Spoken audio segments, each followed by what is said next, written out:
Hey everyone, this is Cypher here. Welcome back or welcome to my channel. So in today's video, it's going to be a little bit of a different one. Now, for those of you who are subbed to my channel, you will know that traditionally I would cover the larger updates in long form and the smaller ones in short form. But recently we did get the major patch, which I think came out on the 28th of November for the Houndmaster chapter, which I only got round to making a video on a few days ago. And then when I got into the editing process, I noticed that two smaller bug fixes had dropped, and they aren't actually as small as most of the bug fixes that I cover on this channel. There is actually quite a lot of gameplay changes which drastically switch up the stuff that I talked about in the 8.4.0 video, and so I figured that if I did post it and then did the other two afterwards, I would just get a load of shit off you guys in the comments for inaccuracy and being like not up to date with my information. So I figured that I would re-record this video, and instead of doing the 4.1 and 4.2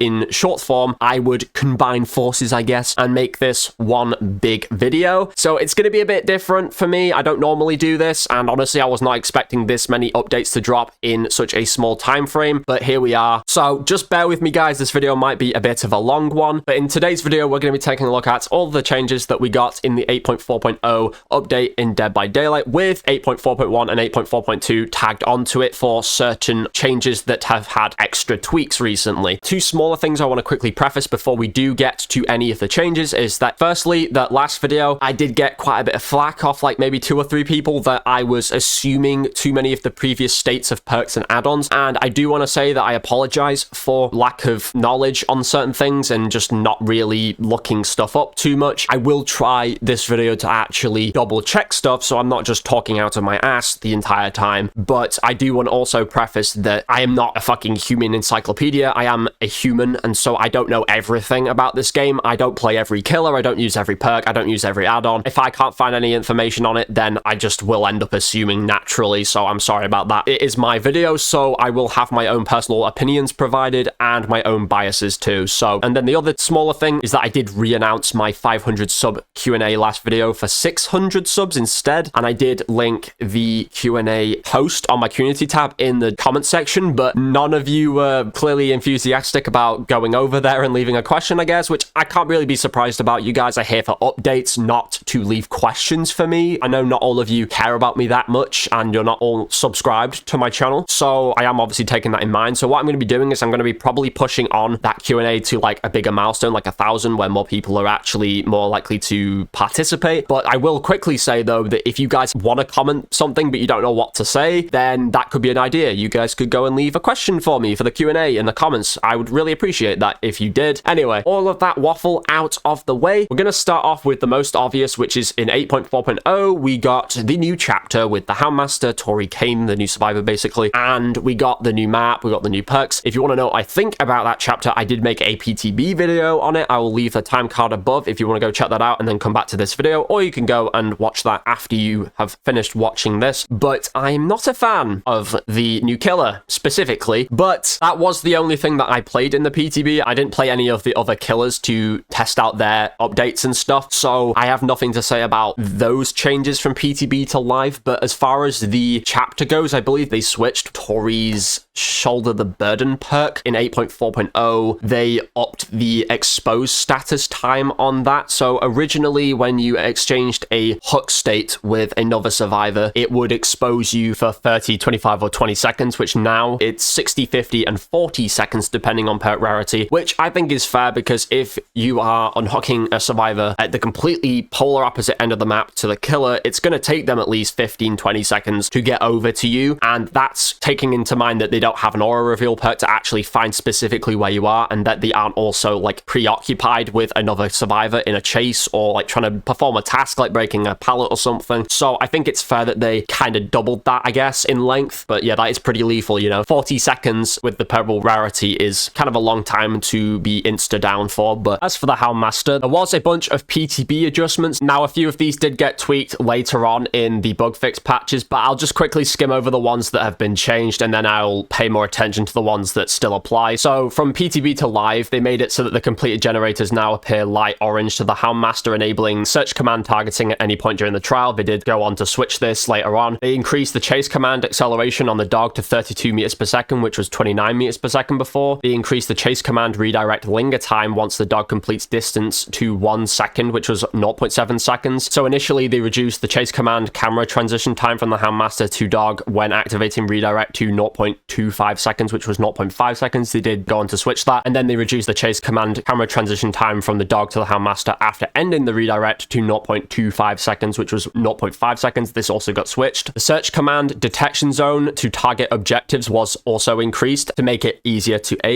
The search command cooldown was reduced to 0.5 seconds from 5 seconds, which is quite a drastic change there. They increased the search command's starting hound sense radius size to 2.5 meters, which was 1.5 and wasn't working as intended during the PTB, so that's been slightly buffed there. They increased the killer movement speed bonus while running on search path to 6 meters per second, which was 5.2 before, and the survivors afflicted with hound sense now appear bright red to the Houndmaster. And then for add-ons, the knotted rope did get adjusted later on anyway, but I'll just read it out. So the basic attack cooldown against grab survivors was reduced to 10%, which was 40% in the PTB, which is quite a drastic nerf there. That's like a 30% difference. But again, they went on to nerf this even further. All in all, she is much better, I guess, because they have been doing a lot of tweaks to her ability to make her more playable and not as janky and shitty as she was in the PTB, but that still doesn't change my opinions on her as a killer. Like, her design still fucking sucks. Like, I'm sorry. She doesn't look scary in the slightest. She doesn't fit in the game as a killer. That's just my opinion. And I still find her incredibly boring to go up against. Call it a skill issue if you want. Sure, I'll take that. But I find it incredibly insufferable to go up against, especially in loops, because she can just deploy the dog one way and then just go the other way. And it just incredibly kills that element of the game for the survivors. And not only that, but the dog's grab time is just ridiculously long. Like, you're just not going to break free from that at all. So anyway, getting into the changes they did in the bug fixes. So starting out with 8.4.1 for her base kit, the chase command cooldown was reduced to 4 seconds from 5, which is nice. You know, they gave that a 1 second buff, you know. The completed generators now appear light orange to the Houndmaster after charging the search command, which before they were just visible at all times. So they slightly nerfed that aspect of the base kit. The hound sense radius was only visible to a survivor when the dog was within 20 meters of them, which previously was visible at any range. So that also had a specification added onto it. And then survivors afflicted with hound sense appear with reduced color and opacity outline to the Houndmaster, which before apparently the red tint used to blend too much with the killer instinct feedback. So that's all we had for the base kit. If we move over to 8.4.2 before we get to the add-ons, for the base kit, they then made the chase command cooldown 3 seconds from 4. So they reduced that again by 1 second. So now it's officially 3 seconds as of latest. And they increased the time it takes the Houndmaster to recover movement speed from cancelling chase command to 1 second, which was 0.85 seconds. So they, you know, slightly nerfed that, but 0.15 isn't really all that noticeable, at least to me. I don't really care for like really small specifics like that. They reduced the movement speed penalty from cancelling chase command to 3 meters per second, which was 2 meters per second, which is just a little bit better. You know, 2 meters per second is pretty damn slow. That's like half of the normal movement speed that a killer has, so I can understand them upping that by 1 meter. That's understandable. They increased the time it takes the Houndmaster to recover movement speed from cancelling search command to 1 second, which was 0.85 seconds. They increased the hitbox of the dog while performing a chase command to 0.65 meters, which was 0.5 meters. So they buffed that slightly. That's nice. Not a huge difference, of course, but you might be able to notice the difference. I'm not sure. They increased the window and pallet vault speed of the dog while performing a chase command to 0.45 seconds, which was 0.9 before. That's around about 0.4 meters roughly quicker than it was, or 0.5 than it was before, which again isn't a huge difference, but nice nonetheless. They reduced the chase command camera transition time from the Houndmaster to the dog when activating redirect to 0.15 seconds, which was 0.25. That got a slight buff there. They reduced the chase command camera transition time from the dog to the Houndmaster after ending a redirect to 0.15 as well, which was 0.25 seconds before as well. They updated the dog's pathfinding during a grab to pull survivors towards coordinates where the grab was started, which was previously towards the Houndmaster's location at the moment of the chase command activation. So the fact that it now starts grabs at the position where you first started the grab is a little bit like when the Skull Merchant throws up a drone, right? And it will go back to the position where she initially was stood when she threw it, kind of. So I think that's how that works now. And then they increased the amount of the hindered status effect applied to the survivor caught in a grab to 10%, which was 3%. That is quite a big jump there. We've had like a 7% increase to the survivor's slowdown, which is pretty wild, to be honest, considering that the grab is very strong and you really cannot break free from it very quickly. So that is all that they did for the Houndmaster as far as her base kit goes. For her add-ons in 8.4.1, the training bell, they increased the survivor aura reveals to 8 seconds, which was 5 seconds, so we got a 3-second buff there. For the spiked collar, they increased the duration of the mangled and hemorrhage status effects to 60 seconds, which were 45 seconds before. That got a 15-second buff there. For the gunpowder tin, they reduced the action speed bonus to 30%, which was 40%, so 10% nerf there. And then for the Marlin spike, they updated the effect to exclude grabbed survivors from receiving Hound Sense, which previously was for all survivors within 20 meters of the location of the dog grab. The description has been updated to reflect the change of the effect. So that's all they did there. And then for 8.4.2, they also had a switch to knotted rope add-on. So the basic attack cooldown against grabbed survivors has been reduced to 2%, which was 10% before. So we've had a 8% nerf to that add-on there, which is a shame, but there you go. That is all we have there in regards to the Houndmaster. We're now going to quickly just address the general updates. They decreased the Sacrificial ward offering rarity to common, which was rare before. Now, this offering is pretty damn useless unless there is somebody running a map offering, which you can never know for sure. But I'm pretty sure the main reason they did this was to make the offering more accessible in the Blood Web, because it being green before, it wasn't impossible to acquire, but it was just less common to find, I suppose. And there's obviously that uncertainty around whether or not there'll even be a map offering. So I think the fact that it's more easier to get now means that you've got more chance to unlock them and potentially waste them. Moving on to killer updates now. Now, I know we did just start out with the Houndmaster, who is also a killer, but I tried to include that under like new content with the new chapter and all that. Starting out with the Dark Lord. So for his base kit, they increased the shapeshift cooldown to 3.5 seconds, which was 2.5 before. They only upped that by 1 second, which isn't a big deal. For the vampire form, they've increased the Hellfire cooldown to 10 seconds, which was 7 seconds before. At least from a survivor perspective, I would say that the Hellfire ability is pretty powerful. Now, of course, sometimes you do send it in a straight line and it just gets completely absorbed by the nearby obstacles, which is a little bit weird, but more or less the majority of the time you're gonna hit the survivor, because if you just are good at predicting, with the fact that it's basically like using Punishment of the Damned for Pyramid Head, except it's got that height advantage to it too, that if they're on a slightly unlevel playing field to you, you're gonna hit them because it's got that height to it. So honestly, I feel like Hellfire is very strong, and I've noticed that a lot going up against people who use it, especially the ones who are really good at using it. So I personally can't say I'm too bothered that they increased the cooldown just by 3 seconds there. I think that's fair enough if they want to do that. Of course, though, as a killer, that is an L. For the wolf form, they increased the spawn rate of scent orbs to 1 every 5 seconds, which was 1 every 6 before. That I can completely agree with, because I think that the spawn rate of the orbs was very slow, and so if they want to make that 1 second quicker, that is very convenient, to be fair, and I am all for that. And then for the wolf form, again, they decreased the wolf's pounce charge time to 0.85 seconds, which was 1 second before. There, we just got a 0.15 decrease, which isn't a huge difference, but, you know, it's a buff nonetheless. I'll take it, you know. And then in 8.4.1, we got one add-on change, which was to the Medusa's hair, where they've decreased the hindered penalty to 8%, which was 15% before, so that's much weaker now. And they decreased the hindered penalty duration to 3 seconds, which was 5 seconds before. So I don't think that has any correlation with the base kit in the previous update in 8.4.0. I think they just wanted to nerf that for the sake of it. So that's all we got for the Dark Lord. Moving on to the Demogorgon. Now, he got one alteration in the 8.4.1 patch, but we'll just quickly read out 8.4.0. For his base kit, they decreased the portal setting time to 0.85 seconds, which was 1 second before, so it's just a little bit quicker there. They decreased the portal entry time to 1.35 seconds, which was 1.5 before, and they increased the upside down travel speed to 28 meters per second, which was 20 before, so that has been increased as well. So we got all buffs there, and if we head over to the 8.4.1 patch, we did get another buff. So they increased the upside down suggested velocity to 32 meters per second, which was 28 meters per second. I'm not even going to pretend to know what that means, but it's a buff nonetheless. Moving on to the Demogorgon's add-ons. For the viscous webbing in 8.4.0, they increased the sealing time of portals by 10%, which was 16% before. So the sealing time has been nerfed by like 6% there, which is an L for the killer, at least, if you're running that add-on. But I think for a survivor, I think it's fair that they're able to, you know, seal it a bit quicker on their end, because of course you can set them quicker and traverse them and enter them quicker. So I think that's completely understandable that they've balanced that out with the add-ons. For the Thorny Vines, they've increased the area of effect of active portals by 1 meter, which I'm pretty sure is where you become like oblivious to the killer, and it now increases the sealing time of portals by 8%, which was 11% before. Again, a 3%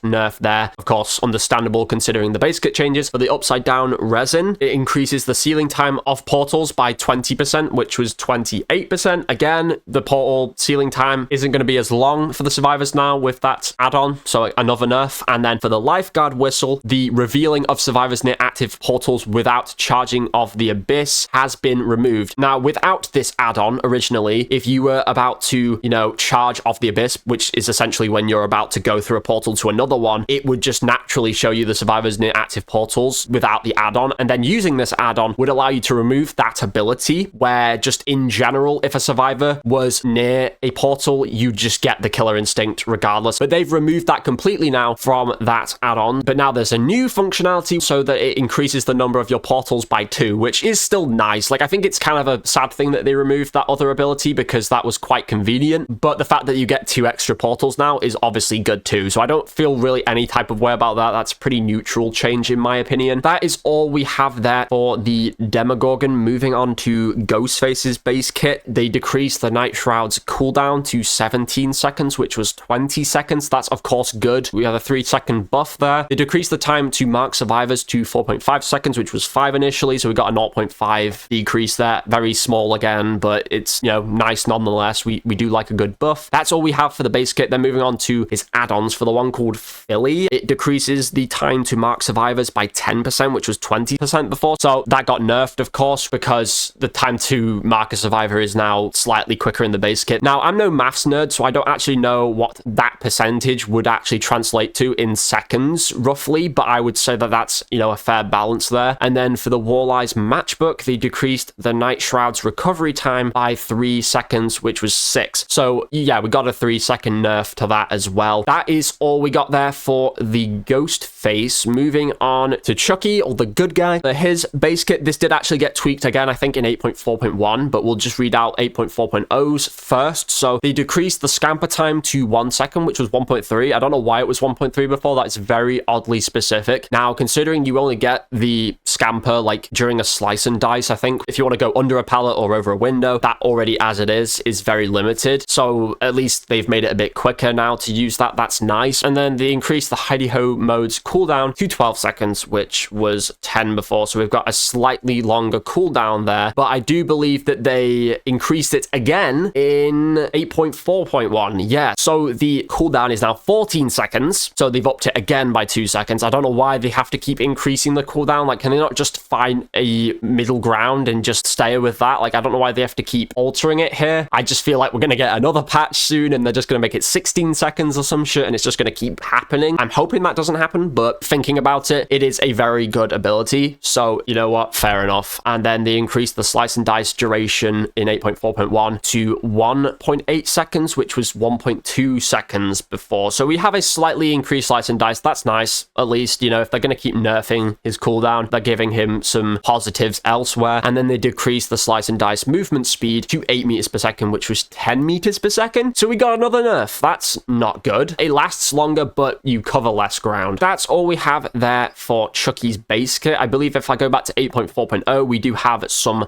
add-on changes. We only have one actually. So for the rat poison add-on, they decreased the range to 6 meters from 12. Now, from the last time that I recorded this, the rat poison is the one where when you're performing a slice and dice, you can see the aura of all survivors within your range. Now, the fact that that's been reduced to 6 meters from 12 is way worse because you've got to think about how quickly you're charging when you're using that ability. And then you've got to think about how hard it is to turn your screen whilst using it to get the aura value in the first place. And 6 meters is a very small radius to have on that add-on. I think 12 meters was a lot more generous, and I don't like that they've cut that down so much. Like that just sucks now. And they did also decrease the duration of this effect to 2.5 seconds, which was 5. So they've halved that in both aspects, which I think is just a fat L. Like, I know you're moving really quick as Chucky when using Slice and Dice, and so you're going to be getting the aura value as you're running, but the fact that it lasts such little time with like how slow it is to actually turn your character when you're using that ability, and also it's at such a smaller range now, I just think that's a bad change. But there we go, that's all we got for his add-ons. Moving on to the Lich or Vecna. For his base kit, we got quite a few changes here. So they decreased the Dispelling Sphere's cooldown to 35 seconds, which was 38. So we got like a 3-second buff there. Nothing too crazy, but you know, that's nice, I suppose. They decreased the Flight of the Damned's cooldown to 35 seconds as well, which was also 38 seconds before. They decreased the Fly's cooldown to 25 seconds though, which was 38 before. So that one's going to be a lot quicker to access compared to the rest of them, which that's probably my favorite one out of all of them because it's just the most addictive to use. I'm actually really happy that that's a lot quicker to access now. And they increased the Mage Hand's cooldown to 40 seconds, which is the most out of all of them, which was 38 before too. So they've upped that by 2 seconds. That would be considered a nerf, but I think from a Survivor perspective, at least, that is completely fair because the Mage Hand does block off the pallet for quite some time, so you can't throw it. But then again, it also does give them an extra pallet again, because if it lifts it back up, they can reuse it. So it's got its goods and bads for the Survivor side and for the Killer side, but I think that's the most understandable, having the longest cooldown, since it is probably the strongest out of them. Actually, Flight of the Damned is technically the strongest, but there's a very high chance that you'll miss them with it, whilst the Mage Hand can definitely switch up loop situations quite a lot. So they increased the cooldown after cancelling a spell to 1.25 seconds, which was 1 before, so kind of bad, but whatever, it's not a huge difference really. And then they decreased the time Dispelling Spheres disable magic items to 45 seconds, which was 60, so that was nerfed by 15 seconds there, but I didn't even know that was a thing, you guys. I'm gonna be honest, I didn't even know that the Dispelling Sphere even disabled anything. I just thought it revealed the killer instinct of survivors. That's all I thought it did. But there you go, I guess we learn something new every day. Then moving on to the add-ons. For the Pearl of Power, it decreases the cooldown of all spells by 3 seconds after a successful basic attack, which was 5 before. Then for Ring of Spell Storing, it decreases the cooldown of all spells by 2 seconds now from what it was before, which was 4 seconds. So these add-ons now are essentially useless on their own unless you combine them both, in which you can knock off a total of 5 seconds of cooldown like you could initially with that first add-on on its own. But considering they knocked 3 seconds off 2 of the spells in the base kit and they knocked like 15 seconds off the fly ability, I feel like this balance in the add-ons is pretty fair. It's just a shame that those 2 add-ons will be essentially a waste of time on their own. Moving on to Wesker, or the Mastermind. So for his base kit, we got 1 change, and they decreased the Virulent Bound's cooldown to 5.5 seconds, which was 6. So we got a slight buff there. Again, 0.5, not a huge difference, but you know what? I'm all for it. And then for his add-ons, they did 1 change, which was to the Leather Gloves. So it now decreases Virulent Bound's cooldown by 8%, which was 10%. So that was slightly nerfed there, which, you know, kind of sucks, I guess. But then again, we did have the base kit change, like I say. All right, now moving on to the Shape,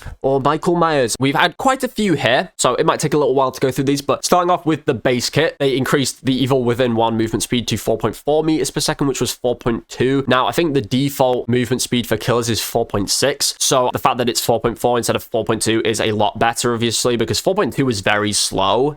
I know it's only a 0.4% difference, but when you're actually playing as him during Evil Within 1, you can definitely notice it, and I think if they want to make that a bit quicker, I'm not against it. It's a nice little middle point, I suppose, between what it was before and like the natural speed. So they also increased the maximum stalk per survivor to 20 points, which was 10. Now, from what I remember looking up last video, the stalk points or whatever per survivor is like a thing that pops up in the top right of your screen, and it's basically just how much you gain from stalking each survivor. Now, you get more than you did before, you get double, so that's of course good. They decreased the amount of Evil Within required to reach Evil Within 2 to 3, which was 5 before, and they increased the Evil Within gain multiplier when stalking from afar to 1, which was 0.1, and then decreased the Evil Within gain multiplier when stalking from up close to 0.4, which was 1. So now the gain multiplier is much slower up close, so that you're kind of incentivized more to stalk from afar, which I think actually from a lore point of view, that makes a lot more sense, because he never stalked people up close. If he was within your vicinity in the films, he would just go for you. Like, he'd just fucking attack you, of course, with whatever he has in hand. And then I think in 8.5 8.4.1, yes, we did also get another base kit change again, and they actually increased the evil within game multiplier when stalking up close to 0.6. So they actually upped that by 0.2 there, so it's very close to 1 again. So you're still getting actually that stalking up close value. It's just around about half. So you're still slightly more incentivized to do it from afar. So yeah, we can now move on to his add-ons. So for the fragrant tuft of hair, they increased the evil within 3 requirement to 20, which was 10. So it's going to take longer now with that add-on to actually gain evil within 3, which already takes long enough. I'm sorry, like that add-on, if you're running it, especially in combination with Judith's Tombstone, like that build is really powerful, of course, but I feel like you end up getting down to like 1 or 2 gens left before you can even get any value. And that's assuming that the survivors aren't really good at outlasting you and like looping you and gaining distance. You know, if they're really good at that, then you're going to have an even harder time at using the build. But I guess you could say that's an understandable change that they've doubled that there. I mean, it is a pretty damn good add-on. It's like a pink add-on, so that makes sense, I guess. For the lock of hair, they decreased the evil within 3 requirement to 50%, which was 100% before. So yeah, that's significantly shorter. That's of course a good change. And then for Judith's Tombstone, which we just mentioned before, they increased the evil within 3 requirement to 20, which was 10 before as well. Again, I can kind of understand that, just like with the fragrant tuft of hair. That is a very strong add-on that allows you to kill survivors in evil within 3 by hand. So I can completely get behind that, to be fair. It's just a shame that the build is already pretty long to try and charge you up, and now they've increased it. So, but there you go. And for the Tombstone piece, which is like the slightly worse Judith Tombstone add-on, they've increased the evil within 3 requirement to 15 now, which was 7.5. So yeah, again, slightly nerfed, but of course it's basically like Judith's Tombstone, except it's worse in the fact that you also do lose your evil within 3 and you go back down to, I think, about halfway of evil within 2. But yeah, again, they have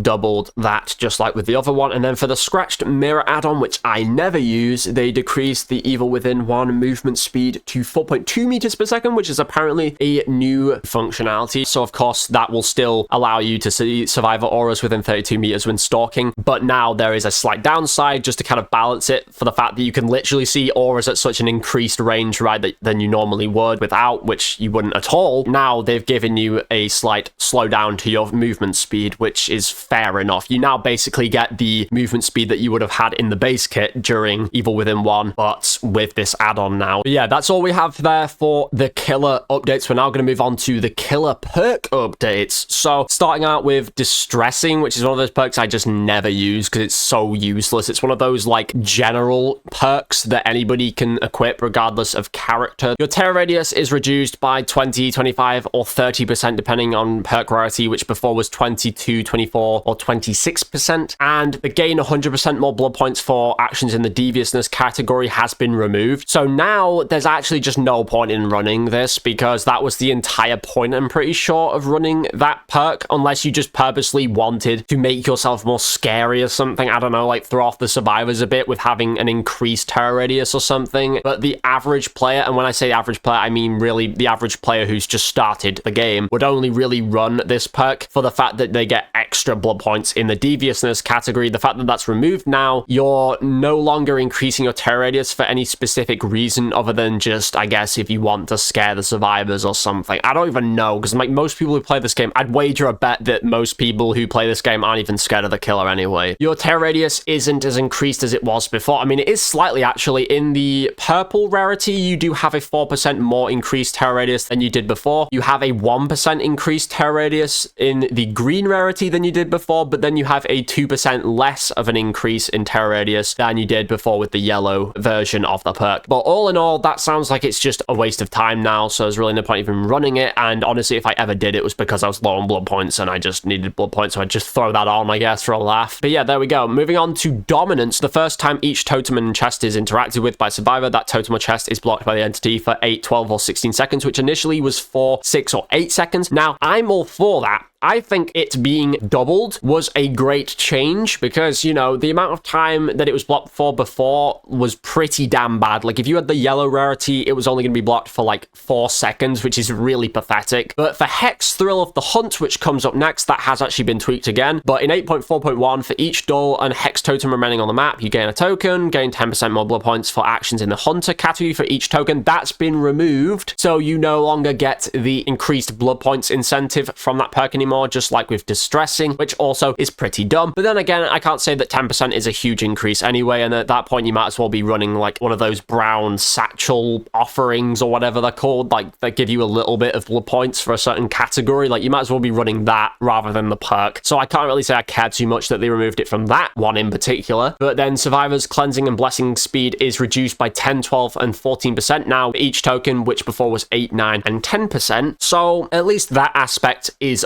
much better considering they removed the blood points part. We did get it changed again in 8.4.2, I believe. So now for Hexter of the Hunt, Survivor's cleansing and blessing speed is reduced by 8, 10, and 12% for each token. It's not a huge difference. It really just seems like they've tried to make a sort of middle ground on that. Honestly, that isn't such a bad perk. Now, I would never use it before, apart from maybe for the blood point incentive, which was really bad anyway. But if you're trying to run a totem build, then that's not a bad perk at all, of course. Like, you want that reduced cleansing time, of course. For Human Greed, this I do believe got changed again later on, but we'll just read out what it was for 8.4.0. So you see unopened chest auras and survivor auras are revealed for 3, 3, or 3 seconds. So it's the same across the board. When they enter an 8, 8, or 8 meter range, again, the same across the board. And you also gain the ability to kick chests to close them. The ability has a 30, 25, or 20 second cooldown, which was 60, 45, or 30 seconds before. So we actually got sort of a half. We got a half for like the yellow rarity. But if you're looking at the purple rarity of the perk, it's only 10 seconds shorter, and it's like 15 seconds shorter for the green rarity. But that is very good. So they drastically reduced the cooldown of that perk. But if we go to 8.4.1, they have made it even better. Could you believe it? So now you not only get to see the survivor auras for 3, 4, or 5 seconds, so it's now no longer 3, 3, 3. You can get upwards of 5 seconds of aura reveal with the purple rarity. But now as well, the ability has only a 10-second cooldown across the board. So it's now 10 seconds regardless of your perk rarity. So they've made that very good now. You're getting longer aura value than before, and you've only got a 10-second cooldown as the downside. That's really good. And I mean, to be fair, like, survivors aren't always within chest range, I suppose, but if they are, you're going to be able to get that value a lot quicker now, and you can just use this way more often than you could before, with the aura being revealed for 2 seconds at most longer than before, which they're probably going to run past the chest several times. Like, there's going to be a lot of cases where they will run past the chest, so you're going to be getting value a lot more out of that now, which is really great. I'm honestly a fan of that, so, you know, all power to them for that change. Moving on to Languid Touch. When a survivor within 36 meters of you scares a crow, they gain the exhausted status effect for 6, 8, or 10 seconds, and this perk has a 5-second cooldown now, which was 20 seconds again. Oh my god, a 15-second buff there. They have reduced that very drastically. Now, considering that exhausted is applied for what, like 10 seconds whenever a survivor scares a crow, like if you're within range of that survivor, whenever they're running from you, they're going to scare crows. That's like inevitable, which stops them from using second chance perks. And you've only got 5 seconds of cooldown and then you can reuse it. That is wild. I'm actually kind of surprised that they haven't switched that again, to be fair. Like, wow, that's a lot better than before. So that's a huge W, of course, for those of you who do actually run this perk. I barely use it now after that chapter dropped, but at least I can maybe consider myself using it a bit more. And then finally, for killer perks, for Weave Attunement, when any item becomes depleted for the first time each match it is dropped, you see the auras of dropped items. Survivors within 8 meters of dropped items have the auras revealed to you, which was 12 meters before, so now it's a really reduced aura range, which I'm going to be honest, from a survivor perspective, Weave Attunement is so overused. It's like one of the most meta perks now that's used in combination with Franklin's Demise all the time by the killers that I go up against, and honestly, if they want to nerf that there and reduce the aura value that they get, that's fine by me. I know from a killer perspective that kind of sucks, but you know what they've added to that though? Affected survivors can now see the item's aura, which is a new function, and that is, wow, that's a great change, because now when you drop the item that's fully depleted, you don't need to go within range of it unless you're like pressured into that area by the killer. Like, now you just don't need to go near your item. Now that you know that the radius is 8 meters and you know where it is on the map because it's highlighted, you just don't need to go near it, which is actually going to completely ruin it for the killers unless the survivors are really dopey and don't even know what Weave Attunement is, if they don't know what that perk is or what the highlighted item means. Otherwise, the killer's just going to get no value really, or very little value, at least against the more experienced players, like I say. And then when a survivor picks up a survivor item, they suffer the oblivious status for 20, 25, or 30 seconds. That is the same as before. Now, if we go over to 8.4.1, this did get get tweaked again, and it looks like they've fallen back on some of the things I just read. So survivors within 12 meters of dropped items have their auras revealed to you, which was 8 meters. So they've upped it again. They've put it back to 12 meters again, except the survivors can still see the item's aura. So we still have that upside to it from the survivor perspective, I suppose. And then when a survivor picks up the survivor item, they still suffer from the oblivious effect for the same amount of time as they did before. So the only thing they've changed there is they've just fallen back on the meter limitation that they added. So fair enough. That's a nice middle ground, I suppose, for both sides. All right, moving on to survivor updates, we have like a general change. So they've decreased the time it takes to unlock chests to 8 seconds, which was 10 seconds before. Nice and simple. You know what? A 2-second quicker opening time for chests, I can't complain with. I think they take too long to open new chests, and that's just a nice amount of time without it being too quick, you know? So that's cool. Then moving on to survivor perk updates. Now, I think some of these might have been tweaked, but I'll let you know if they have or haven't. So first of all, for Ace in the Hole, when retrieving an item from a chest, there is a 100% chance that an ultra rare or lower add-on will be attached to it, which was very rare or lower before. And now there's a 50, 75, or 100% chance to finding an add-on of uncommon rarity or lower, which before was 10, 25, or 50% depending on the perk rarity. So now you've got an even higher chance of finding something uncommon. And then when escaping, you keep any add-ons your item has. I believe that's the same as before. Moving on to Buckle Up, they've updated the perk's description for clarity. Again, I don't feel like I'll find anything if I look up what that's actually alluding to, but it might have just been a bit confusing before, you know, maybe the way they explained it, which is fair enough. And then for Invocation Weaving Spiders, the description was updated to match the new Invocation Treacherous Crows perk, but no gameplay change otherwise. For No One Left Behind, once the exit gates are powered, gain the following effects: 50, 75, or 100% additional blood points for healing and unhooking other survivors. This was removed, apparently. So you now don't get additional blood points anymore for healing and unhooking. So that's pretty stupid. You've lost that incentive for running the perk. And then you have a 50, 75, or 100% bonus action speed when healing and unhooking other survivors, which was 30, 40, or 50% before. So at least that part of the perk has been buffed. Again, this is one of those perks I just don't use. And then when unhooking a survivor, they gain a 10% movement speed bonus for 15 seconds. This was 7% for 10 seconds before, so that is objectively better. We've got a 3% and 5-second buff to that aspect of the perk, and then the aura of all other survivors are revealed to you. For Pharmacy, when injured, Pharmacy activates. That apparently has been removed, so now I guess you don't have to be injured for it to activate. It just activates the whole game. It's just active at any point. As soon as you become injured, you can just start using it instead of it having to activate when you become injured, whatever. And then unlocking chests is 70, 85, or 100% faster, which was 40, 60, or 80% faster before. So that's been buffed quite a bit there. That's good. And then the hearing distance for noises from unlocking chests are reduced by 20 meters, which was 8 meters before. That is quite a big buff there. Pharmacy guarantees an emergency medkit upon completing the interaction. That I think is exactly the same. Moving on to Plunderer's Instinct. Again, another chest related perk that I just don't use because I really could not care about chest perks. But the auras of unopened chests and items in the environment are revealed to you when standing within a 32, 48, or 64 meter range. This was 16, 24, or 32 meter range. That is a lot bigger now. I think 64 meters, that is double the killer terror radius. That's pretty far that you're going to be able to see the chest auras now, and obviously items as well. That is very good, and it increases the odds of finding higher rarity items from chests by 50%, which was 14, 24, or 46% before. So there was apparently a pretty weird tiering element to this perk before. So it went from 14 to 24 all the way up to 46 on the purple version of this perk, which is pretty imbalanced. I don't know why they did it like that, but now it's just 50% across the board. And so finding higher rarity items will be significantly easier now compared to before using this perk. Moving on to Scene Partner. This activates when you are in the killer's terror radius. Whenever you look at the killer, scream, then see the killer's aura for 4, 5, or 6 seconds. This was 3, 4, or 5 seconds before. So you've got just 1 second more than before of aura value. Now, the only time I ever really found Scene Partner to be particularly useful is if you're on long loops, especially like Killer Shack. It can be quite useful for knowing which direction they're going and stuff, but I feel like in a lot of cases, this isn't really a perk that I find useful. It's only for situations like that where you can't really see the killer behind obstacles and stuff. And then there is a chance that you will scream again. If you do, you will see the killer's aura for an additional 2 seconds. Scene Partner then goes on cooldown for 40 seconds, which was 60 seconds before. So we've got a 20-second decrease to the cooldown duration, which is of course good, so you can get the value even more often. And considering that you're only getting value for like 6 seconds, it's convenient that you can use that more often now. But anyways, that is all we had for the Survivor perk updates. With the events and archives, we of course got the Bone Chill event, which started on the 12th of December at 11 AM Eastern time, which also has the new event tome that came with it. And something that's actually listed on the 8.4.2 bug fix patch is that apparently also the Chaos Shuffle game mode will be returning on January 16th in 2025 at 11 AM Eastern time. And this event includes an event tome featuring Dungeons and Dragons themed rewards. That's kind of interesting. So mark your calendars, guys, if you are a fan of Chaos Shuffle. I personally do not really give a shit about Chaos Shuffle. It's fine, I guess. It's probably the most uninteresting game mode of the bunch. Moving on now to features. So starting out for the Survivor activity HUD improvements. All activities now will surface their progress on the activity HUD. Previously, this was just generators and recovery. So I guess now if you're opening a chest or you're cleansing a totem, it will actually have the progress meter on your side screen, basically next to your icon or whatever. So that's useful. It just lets you know like what point people are at when they're doing certain activities, and it just lets you have a bit more knowledge on what the rest of your team are doing at what point and how far they are into doing it, which is pretty useful, especially for totem cleansing, because that can take quite a while. And so at least now you'll be able to know their progress on that. That's obviously a good change. And then a new activity was created to differentiate when a survivor is mending or healing themselves. I believe when it says a new activity, it means like the icon, because before when you were mending or healing, it would just have that same plus icon. So now it will have a different one so that you can see which one is which. And a new activity was created to differentiate when a survivor is blessing a totem. Again, this is quite different from cleansing a totem. One is destroying it and the other one is making it into a boon, so it's got, you know, value for the survivors. So that's nice that they've added that specification there. And some killer power interactions which were previously missing are now included on the activity HUD. Then for perk HUD improvement, there's a visual differentiation between a perk being temporarily unavailable from being disabled completely, and there's a first time implementation for the new Invocation perk. So I'm guessing if you're the first person to use the Invocation perk, it will be more obvious that you're the first person to use it, whilst if you aren't, it'll be more obvious that it's been used already and it's been, you know, disabled completely for everyone. And I guess if a perk is temporarily unavailable, that could mean that for a certain amount of time, depending on like cooldown or circumstance in the game, that you can't use it. I don't really know how they're going to differentiate that, but they've added that regardless, so that's nice, of course. And then for the characters' bio pages, they've re-added the power and perks preview onto the bio page. I think what they did at one point is they moved the power and perks to the character area of the store. Like, you know, when you're clicking onto all survivors or all killers, you'd have to go to their icon, and I think near to the top where there's a filter button, there was like a button that you could click on that would pull up a little menu with the power and perks. Now it's actually going to be on the bio pages again. I didn't like having to go on there every time. It was just a bit of an inconvenience, you know. For the store, the featured page main carousel can also display bundles now, which I actually noticed you can see bundles, especially the new chapter bundle included on the sort of scrolling list. And the featured page bundle widget is now a carousel that shows bundles and collections. I don't think I've seen that yet. And then for the inbox, a new inbox accessible from the main menu replaces the old news section. The inbox contains two tabs, one for news, which has key announcements, events, info, game modes info, and etc. And then there's a messages tab, which contains messages with rewards to claim and other miscellaneous messages, which is of course great. I like that they've, you know, expanded that a bit. And I remember going on the messages area and it had like a free blood points thing on there. For those of you who haven't checked your messages yet, go check it. You might still have a 100k blood point reward to claim on there. And then for the notifications area specifically, the notification on the inbox icon indicates unread messages or unclaimed rewards, so you obviously know there's something there. And then for the read/claim all button, you can quickly mark all messages as read and claim all associated rewards with a single action, so you don't have to go through each one individually, which is of course good. And for sticky news, I don't know what that is, but important global announcements are now pinned at the top of the news tab. And for auto deletion, news and messages are automatically removed after expiration, so you don't have to go back and click read or removed. But yeah, that was the video, you guys. Hopefully this was informative for many of you. If you have any opinions on anything discussed in this video, let me know down in the comments. I'd be very curious to hear your thoughts. And if you don't know what to comment, once again, feel free to comment a question for the Q&A whenever I end up doing that. I don't know at this point, but hopefully you guys enjoyed the video. If you did, be sure to smash the like button down below to let me know. It really helps the video out in the algorithm. Also, if you haven't done so already, hit the subscribe button and turn on post notifications next to it so you never miss a single video of of mine. Sorry this was such a long video. There was a lot to go through here, and like I say, I did have to re-record the first half of the video pretty much because of like the tweaks that we got with these 2 new bug fix patches. I hope that's it for a while. Man, you guys don't know how long these videos take me to make. They take a long time, but I'll try to have this out as quickly as possible, you guys, and then very soon we will of course cover the Bone Chill event. Hopefully this time round that video gets a bit more traction, because the last 2 times I covered the Bone Chill event, they've always kind of flopped view-wise. I don't know why. I'd assume that, you know, people are gonna like watching the videos on events, and usually you guys do, but with Bone Chill, they've always flopped for some reason. So we'll see this year round if we manage to pull in some more viewers, maybe get some more likes and comments, you know, just more engagement, you know. I like to see you guys, you know, interact with the videos and enjoy them and give me your feedback and your opinions. It's always very much appreciated. Thank you all so much for watching once again, and I shall catch you all in my next video.